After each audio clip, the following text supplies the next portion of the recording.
If you're wondering why I'm probably still wearing the same shirt from my last video, it's because leaving in Jacksonville, probably by the time you guys see this, I'm already on the way to Jacksonville, or I'm already in Jacksonville. I'm going up to see the Chargers play the Jacksonville Jaguars. One of my close friends is a big Chargers fan, and sporadically was just like, hey, you want to go see him? And it won't really interfere with me watching the Dolphins. The Dolphins play at 1, their game's at 4. Not sure what I'm going to do for the post-game review, but I will try to figure something out. Probably might just honestly take a phone video, and maybe that will do. But if not, you guys will see a video from me. I guarantee it. I'm not sure if it's going to be on time or not, just letting you guys know in advance. But that is nonetheless, that's not what you guys came to watch this video. What you came to watch was my game preview of the Miami Dolphins at the New York Jets. Dolphins are 3-9. Meanwhile, the New York Jets are 4-8. Let's get into this. Miami has the Dolphins, the greatest football team. So, as I've been doing with the game previews, Matchup Predictor of ESPN has the Miami Dolphins at 28.1.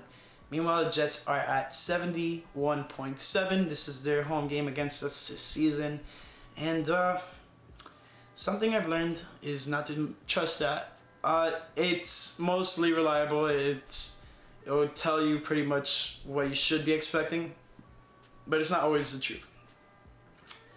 Truth is, the Jets are the worst team in football. I keep on saying that until they beat us.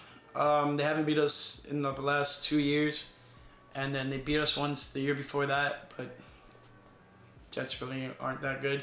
Anyways, Pick Center has the, the spread at +5 for the Dolphins, -5 for the Jets. Money line +190 for the Dolphins, and -230 for the Jets. Over under 45.5, and yeah. Let's see, what else is there to go over? No injured players for the Dolphins. Let's get a thumbs up for that. No injured players listed on the injury report. If they are, they've been sent to injury reserve, like Keenan Balaj, and we picked up a couple players. Picked up a wide receiver slash kickoff returner because Jakeem Grant, I think, is also on IR, and we picked up a running back. Just a whole bunch of moves for the Dolphins. We're gonna see a bunch of new faces. I mean, honestly, it's been pretty tough to follow our players and stuff like that. I mean, we've had consistency of a majority of players staying in, but it's always been changing, at least defensively mainly. But now we're gonna see a lot of changes offensively. And hopefully we get to see Patrick Laird play a little bit more. I like what I've been seeing out of him, and I want to see what he can do. Without continuing on that, we got to go into the Jets injuries. We have Jamal Adams, safety. He's listed as doubtful. I'm pretty sure he's going to play. Arthur Maulet, probably said his name wrong. Cornerback, he's doubtful. Steve McClendon, he is questionable. He's a defensive tackle. Brian Poole, cornerback, he is out. And then Henry Anderson, defensive end, questionable. And let's go over some stats. Dolphins are averaging 16.7. Meanwhile, the Jets are averaging 17. Then points allowed per game, 31.4 for the Dolphins, 23.3 for the Jets. Total yards average 298.9. Meanwhile, the Jets are averaging 287.0. The offensive guru is not having a great season. Told you. And yards allowed average is Dolphins are averaging 408.7. Meanwhile, the Jets are allowing 333.1 average. Jets defense is not so bad. They're pretty good.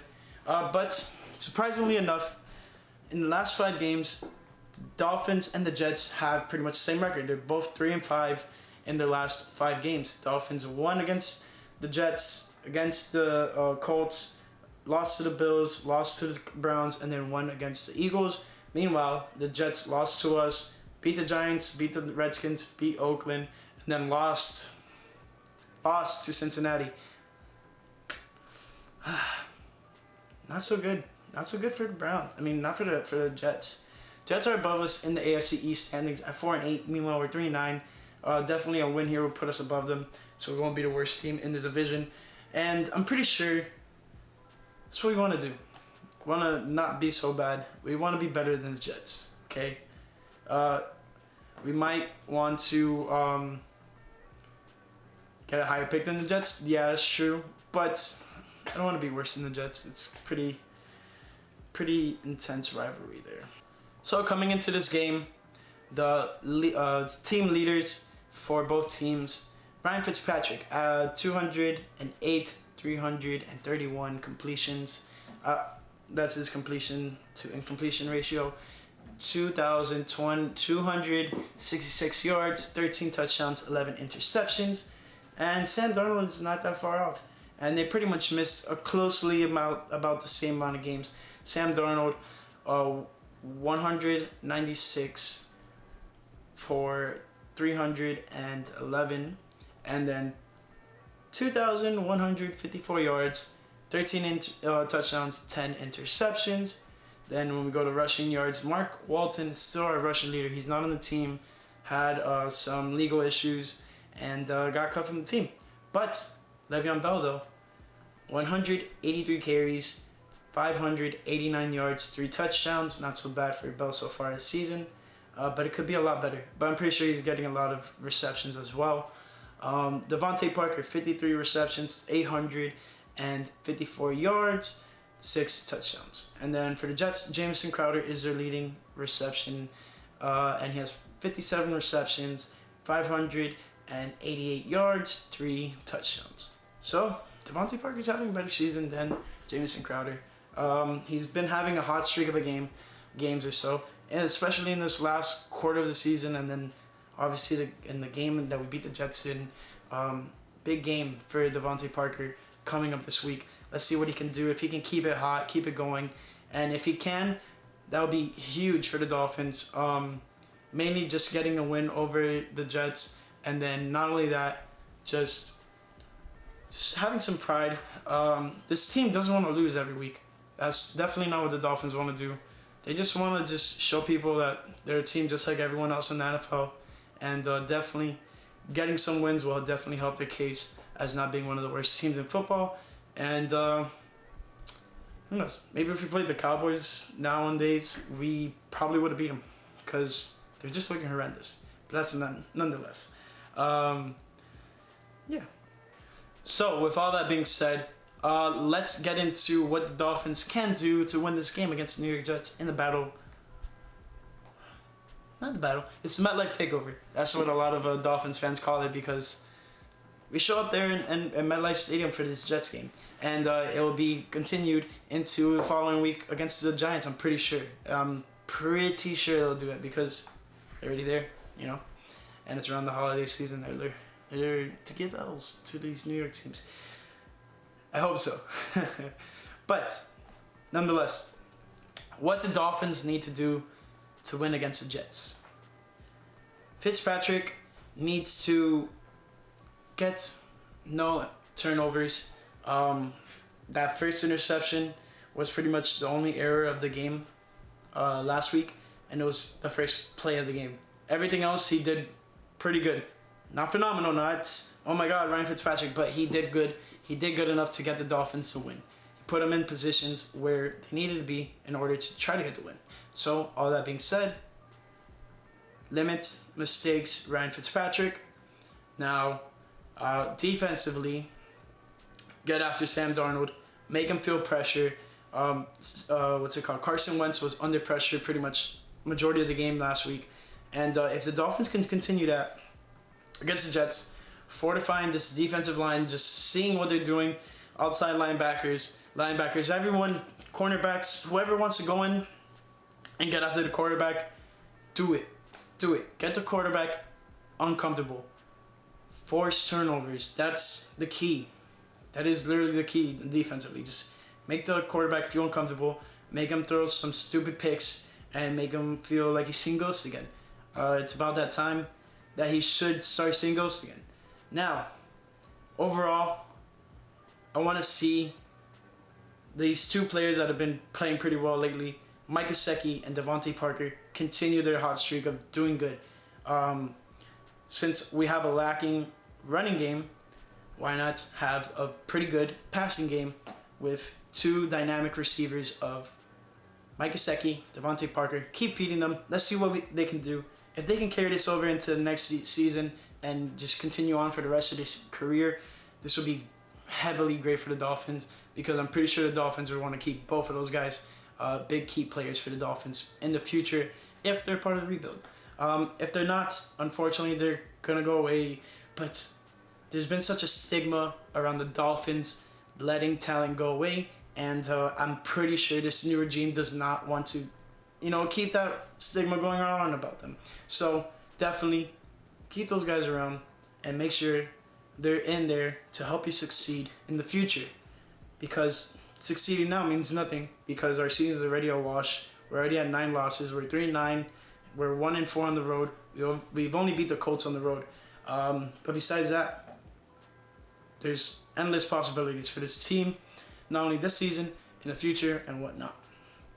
With all that being said, Fitzpatrick needs to have a decent game. Defense needs to get after the quarterback and hopefully stop the running game. That's another addition to that. And then just feed Devontae Parker, Mike Gesicki, both having great games in continuation, and one after another. And I want to see where this can take both of those players, because Mike Gesicki had a tough rookie season, and now he's having a decent sophomore season. Big jump. His his run blocking hasn't been so crazy, but they don't really put him into run blocking situations as much.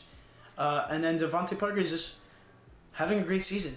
We've seen these sparks of greatness out of Devontae Parker, but this season has been totally different. I feel like he's been just having so much of a better season, and I just want to see where this goes with Devontae Parker and also Mike Gesicki.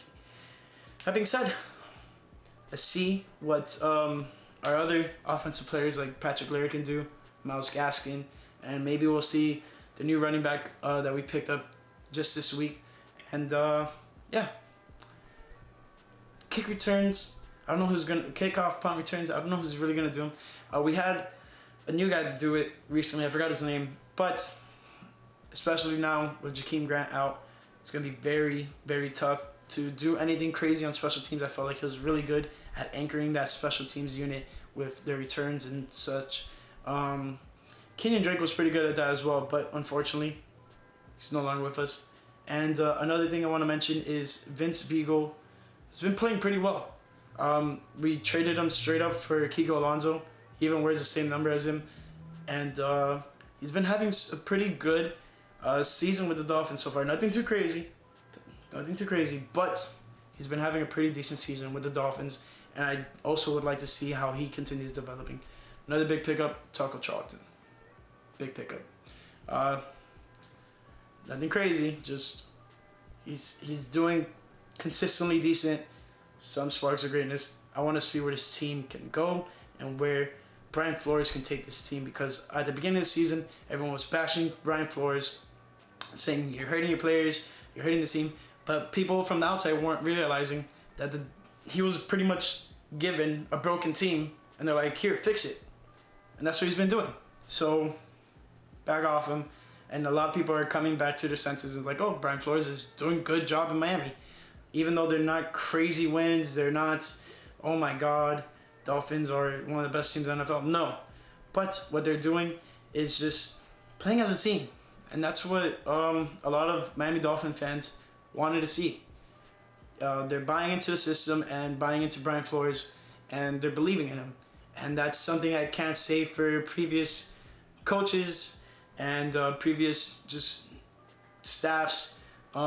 I'm glad to see it's finally happening now with Brian Flores. He's having a great run as a first-year head coach. Even though it's not producing wins, it's he's getting the team all surrounding him and supporting him and believing in what he says. And that's going to take him a long way, okay? Especially with a lot of the young guys that we have here, it's going to be pretty much the foundation to what the future of the whole Miami Dolphins is going to be. So just imagine, hopefully we pick well in the draft, and that being said, it'll be great. It'll be great. Those guys will be like, this is how it's done, brick by brick, okay? TNT takes some talent, like he's been preaching the whole entire time since training camp. Now, all that being said, I'm officially done with this game preview. I hope you guys enjoyed the video. If you did, leave a nice thumbs up. Don't forget to subscribe. Click the post notification bell option. And if you haven't done it yet, follow me on Twitter and Instagram. And check out biosramos.com. And lastly, fins up. Miami has the Dolphins, the greatest football team.